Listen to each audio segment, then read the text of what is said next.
फिर से नहीं। यूसुफ फिर से दरवाजे पर इंतजार कर रहा है।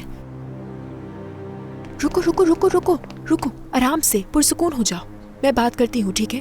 तुम रुको।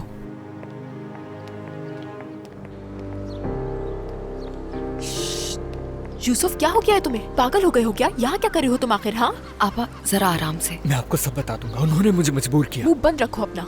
पहले तुम में जरा हिम्मत नहीं थी और अब इतनी हिम्मत है कि यहाँ आकर काम कर रहे हो। आपा आराम से बात करें, तुम्हारी हिम्मत कैसे हुई इस दरवाजे पर आने की? जरा आराम से बात करें ना आपा। यूसुफ, तुम भी यहाँ से चले जाओ, कोई बहाना करके। समझ सहरान, इब्राहिम चादरें लेने के लिए गया है, मुझे यहाँ रुकने का कहा है। देखो यूसुफ, इब्राहिम के वापस आने से पहले यहीं पर तुम्हारी खबर खो दूंगी मैं, समझे तुम? आपा देखो कितना बेशरम है। आपा आराम से, कोई सुन लेगा हमें। किस किस्म के घटिया इंसान हो तुम? आपा प्लीज, आप मेरी बात को समझने क्या की कोशिश करें। क्या समझाना है तुम्हें? ये क्या चल रहा है? हाँ,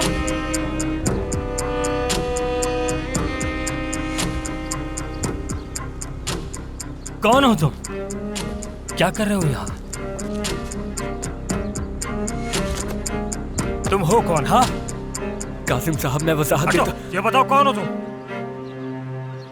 मेरे बाबा चमड़ा फरोश अली थे। जब मैं इस्तांबुल पहुंचा तो मैंने हालिस साहब से मदद मांगी और कह दिया कि आपका दूर का जानने वाला हूँ। हाँ, तो तुमने हमारा नाम इस्तेमाल किया और कहा कि हमारे जानने वाले हो।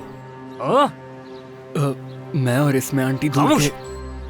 मेरी बेटी के साथ पढ़ते थे तुम? जी हाँ, ऐसा ही है कासिम साहब। तो इसका ये मतलब तो नहीं था तुम यहाँ आकर हालिस साहब से नौकरी मांगोगे? और हाँ, तुम्हारी हिम्मत कैसे हुई यहाँ आने की? बेटी, क्या ये तुम्हारी वजह से आए यहाँ? क्या कुछ छुपा रही हो तुम मुझसे? कसम खा के कहता हूँ, ऐसा नहीं है। हालिस साहब से नौकरी लेने के लिए बस मुझे झूठ बोलना पड़ा। इन दोनों ने भी मुझे बहुत डांटा है। इन्हें कुछ मत कहिए।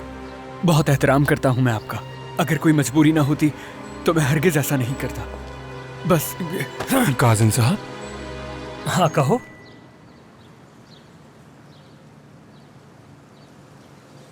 क्या कोई मसला है जनाब? नहीं, कोई मसला नहीं है। दरअसल ये हमारे शहर में रहता है, हालचाल पूछ रहा था, बस, और कुछ नहीं। अच्छा, जाकर गाड़ी मंगवाओ, मुझे घर जाना है। जी अभी मंगवाता हूँ काजिम साहब। हाँ यूसुफ, इसे पकड़ो और पीछे आओ मेरे।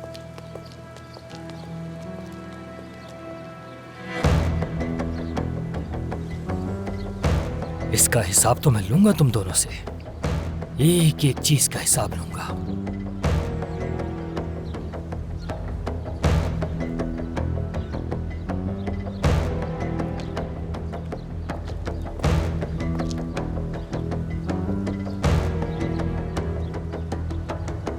डरो नहीं, ठीक है?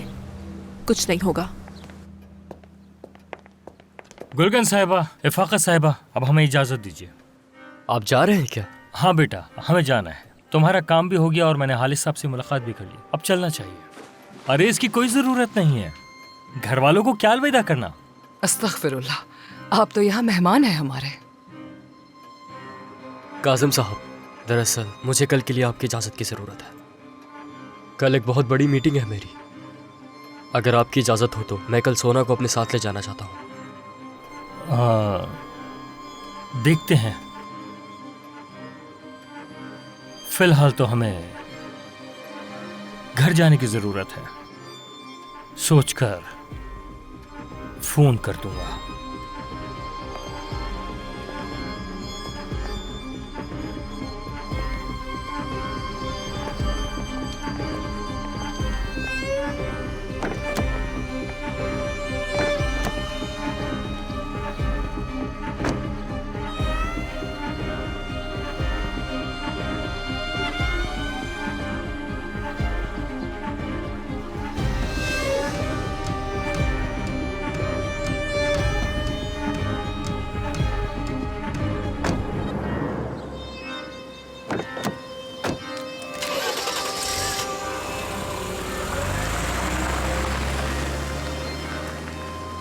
तुम ठीक हो सहरान बेटा?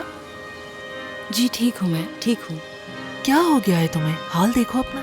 मुझे लगता है विटामिन्स की जरूरत है तुम्हें। लतीफ साहब को कह देती नहीं, इसकी जरूरत नहीं है। दरअसल थोड़ा थक गई हूँ ना मैं। आराम करूंगी तो बेहतर महसूस करूंगी। अच्छा ठीक है, ख्याल रखा करो अपना।